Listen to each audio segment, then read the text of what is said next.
So you kind of made this pivot and journey in your career, really focusing on leadership and the human side of the world.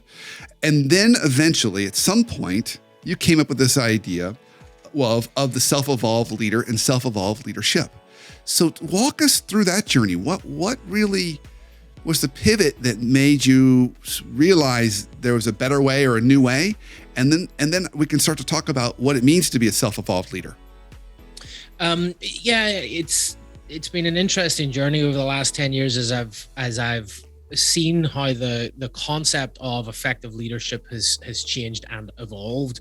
And the thing that I would hear again and again, where some of these older models for what it means to be a successful leader that are all grounded in certainty, surety, and leading from the front, and even leading through acts of heroism. You know, you think through the spheres of our world where we draw our role models for leadership, it usually comes from these overly visionary tech leaders, from sports heroes that are constantly stealing victory from the jaws of defeat, and from our obsession with comic heroes and movie heroes. And you talk to people about what they think good leaders are, and they usually pull from those examples.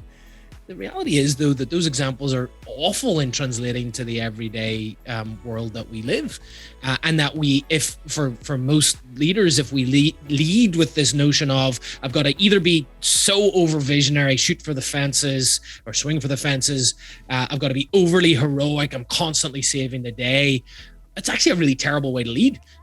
Because you make yourself the center of the story. You're not developing the people underneath you. You might be getting some results on a short-term basis, but it's not sustainable over the long term, and it's certainly not scalable. The impact that you can have throughout the course of your career is greatly diminished.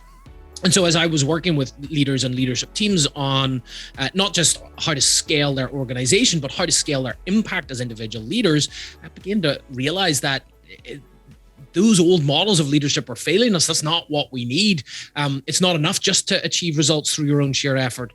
You've got to actually spend more of your time thinking about the medium and long-term direction of your team and the development of your people, which really at its core is what a self-evolved leader is. It's somebody who recognizes that in order for me to succeed, it's not enough just to get the goals, not enough just to get the check marks up on the board if my people aren't growing and developing.